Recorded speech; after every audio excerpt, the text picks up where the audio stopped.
Friends, अब हम MCQs question करेंगे, ठीक है। तो हमको अब एमसीक्यूज क्वेश्चन पढ़ने 48 पेज नंबर पढ़ रहे थे। आज नए एमसीक्यूज क्वेश्चन पढ़ेंगे, 21 एमसीक्यूज पढ़ेंगे, है ना, डिफरेंट टाइप की। तो 45 से शुरू करेंगे। देखो 45, 55 और 65, 20 हो जाएंगे और 66 तक, ठीक है। तो निम्नलिखित में से कौन से दो विद्वान आहार के उत्खनन से संबंधित है? तो इसका आंसर हो जाएगा 45 का अपना 3। 45 का आंसर क्या है? 3, यानी ए के व्यास एवं एच डी साकल, ठीक है। व्यास और साकल, देखो साकल व्यास, ये विद्वान आहार से जुड़े हुए। किससे? आहार से। आ की बात है, साकल या व्यास और आहार, ठीक है। निम्नलिखित में से किस विद्वान ने अग्निकुंड से राजपूतों की उत्पत्ति का सिद्धांत प्रतिपादित किया? अग्निकुंड से कौन कहता है? शायद दशरथ शर्मा या फिर भंडारक। ओके, 46 का आंसर हो जाएगा अपना ये 46 का आंसर चंद्र बटाई। अग्निकुंड से उत्पत्ति कौन मानता है? चंद्र बटाई मानता है, ठीक है। और गणेश सभ्यता का डीपी अग्रवाल ने समय क्या बताया? डीपी अग्रवाल के अनुसार गणेश सभ्यता का समय क्या है? तो इसका आंसर हो जाएगा 47 का 1, यानी पूर्व हड़प्पा। हड़प्पा से भी पहले की गणेश सभ्यता, है ना। देखो ये पू की आकृति लगभग कहीं ग से मिल रही है। तो गणेश सभ्यता हड़प्पा सभ्यता से मतलब पूर्व हड़प्पा सभ्यता की, डीपी अग्रवाल के अनुसार। किस भारतीय विद्वान ने राजपूतों की विदेशी उत्पत्ति के सिद्धांत का प्रतिपादन किया? कि राजपूतों की उत्पत्ति विदेशों से हुई है, ऊनों से और इनसे। ये शायद स्मिथ, देखो देखते क्या है इसका उत्पत्ति के सिद्धांत का प्रतिपादन किया। 48 का आंसर हो जाएगा 3। 48 का आंसर क्या? भंडारक, है ना। तो राजपूतों की विदेशों से उत्पत्ति कौन मानता है? देखो विदेशी, ये गिठान, श में गिठान और भ में भी गिठान, तो विदेशी और भंडारक ऐसे करने को ध्यान रखना, ठीक है। और अब ये आहार संस्कृति के मुख्य लक्षण क्या है? तांबा, चित्रित लाल मृदवान, काले लाल मृदवान, काले और लाल मृदवान तथा उपकरण। देखो ये नहीं होनी चाहिए मेरे साथ, मतलब बाकी सारी होगी। और 49 का आंसर हो जाएगा 4। देखो ये नहीं, बाकी सारी है, ये ध्यान रखेंगे। काले और लाल मृदवान होते हैं, आहार में पाए जाते हैं, और चित्रित लाल मृदवान पाए जाते हैं, और तांबे वाले मृदवान पाए जाते हैं। अब है कि गणेश्वरपुरा स्थल किस नदी के किनारे मौजूद है? गणेश्वरपुरा स्थल नदी कौन सी है? सीकर में। सीकर में कौन सी नदी हो सकती है? चंबल, लूनी, कातली, बनास, शायद कातली वगैरह या फिर बनास। 50 का आंसर हो जाएगा अपना कातली नदी, ठीक है। सीकर में कौन सी नदी? कातली नदी। ध्यान रखेंगे, सीलो, कांटे से सिलते हैं ना, कांटे से कांटा निकलता है। डिडवाना किस संस्कृति से संबंधित है? डिडवाना, ये इसका आंसर हो जाएगा 1, पूरा पाषाण, लेकिन पूरा पाषाण। डिडवाना का संबंध किस संस्कृति से? पाषाण युग। डिडवाना झील है ना, झील में पत्थर और ये सब पास ही होते सब। निम्नलिखित में से पूरा पाषाण है। निम्नलिखित में से राजस्थान में कौन सा? अब हमको 66 तक करने। ताम्रगिरी स्थल जाडोल कहाँ पे मौजूद है? जाडोल मालूम? शायद चित्तौड़ या फिर जालोर में हो सकता है। 66 का आंसर क्या हो जाएगा? 66 का आंसर 3 है, उदयपुर है। जाडोल कहाँ पे है? उदयपुर में। ध्यान रखेंगे, झाड़ोल का संबंध झाड़ू, उदयपुर, महाराणा प्रताप, जंगल, घास की रोटी सब संबंधित है ना। और साबी नदी के तट पर प्राचीन सभ्यता, मतलब घास की रोटी और झाड़ू थोड़े मिलते जुलते लग रहे हो, किसने खाई थी? तो महाराणा प्रताप। साबी नदी के तट पर प्राचीन राजस्थान की सभ्यता को कौन सा स्थल बसा हुआ है? तो साबी नदी के तट पर कौन सा स्थल है? 65 का आंसर हो जाएगा 65 2। तो जोधपुरा। साबी नदी के तट पर राजस्थान की किस सभ्यता का स्थल बसा हुआ है? तट पर कौन सी सभ्यता का स्थल है? साबी नदी और जोधपुरा। साबुन से नहीं बनाती जोधपुरा, लेप से बनाती, चंदन वगैरह इन सब प्लेस है ना, ऐसे ध्यान रखेंगे। जोधपुरा सभ्यता है साबी नदी किनारे, जोधपुरा जयपुर में। और राजस्थान की किस पुरातात्विक स्थल से अपोला डोट्स का सिक्का प्राप्त हुआ? कौन सी सभ्यता से अपोला डोट्स मिला? देखो यहाँ थोड़ा सा ये है ना, इसका आंसर हो जाएगा 2, रेड से। रेड से क्या? रेड का संबंध लोहे से है, और अपोला डोट्स का संबंध भी लोहे से होता होगा, है ना।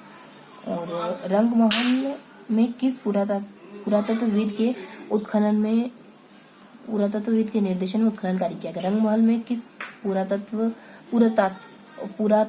के निर्देशन में उत्खनन कार्य किया गया?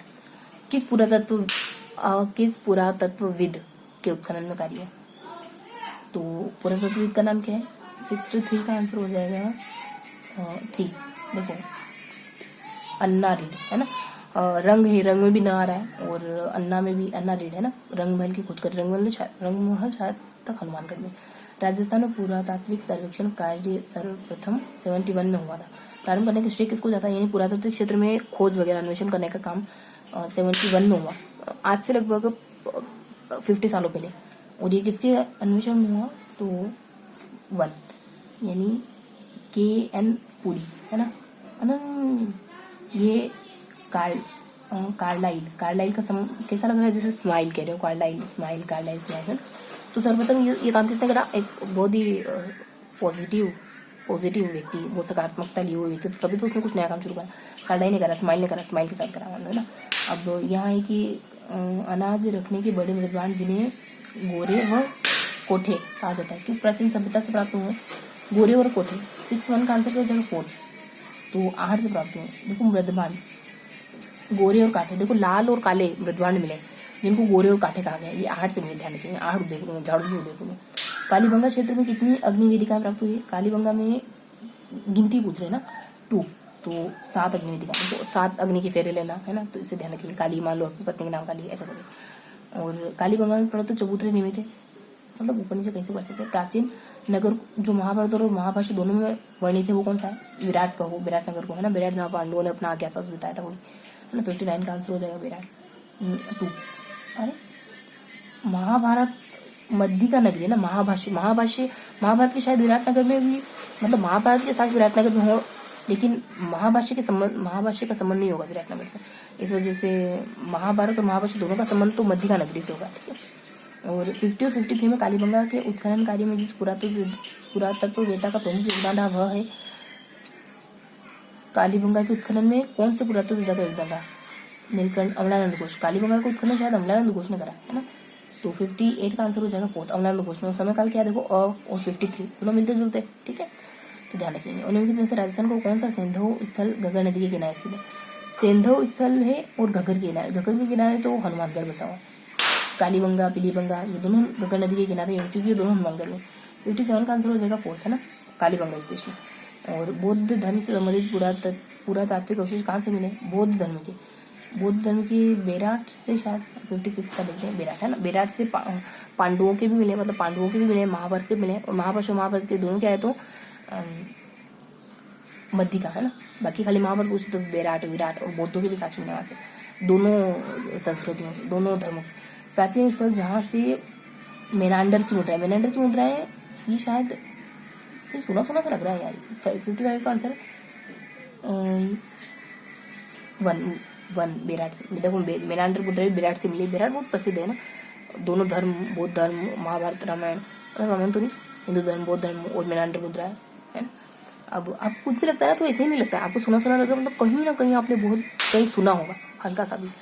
इस वजह से कुछ भी बस मतलब हमें नाक के मतलब आँख कान खुले रखने चाहिए, थोड़ा सा अलर्ट रहना चाहिए। दुनिया में बहुत कुछ हो रहा है, बस हम थोड़ा सा अलर्ट रहते हैं ना, तो थोड़ा सा कॉन्शियस रहते हैं, तो आसपास की चीज़ों का भान होता है, अवेयरनेस बढ़ती है। निम्नलिखित में से किस ने बालाथल का उत्खनन किया, तो 54 का आंसर हो जाएगा 4, VN मिश्र ने। बालाथल का VN मिश्र। देखो बालाथल, बाला में यहाँ बी मतलब बालाथल, मतलब यूँ गिठान और रेखाएं बीच में रेखा था, तो मिश्र थोड़ा मिलता जुलता है ना।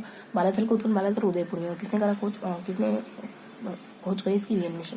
कालीबंगा में प्राप्त चबूतरे निर्मित है, किससे बने चबूतरे, तो 53 का आंसर हो जाएगा 2, मिट्टी, है ना, मिट्टी की ईंटों से बने। कालीबंगा के चबूतरे मिट्टी की ईंटों से बने, कालीबंगा यानी मिट्टी की चूड़ियाँ, तो मिट्टी की चबूतरे बने, मिट्टी की ईंटों से बने।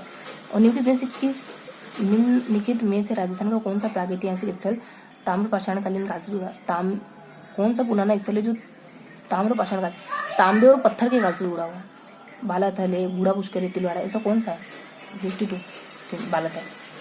ये एक प्रागैतिहासिक काल से भी जुड़ा हुआ है, नहीं ताम्रपाषाण काल से, यानी जब तांबा चलता था और जब पत्थरों का समय था।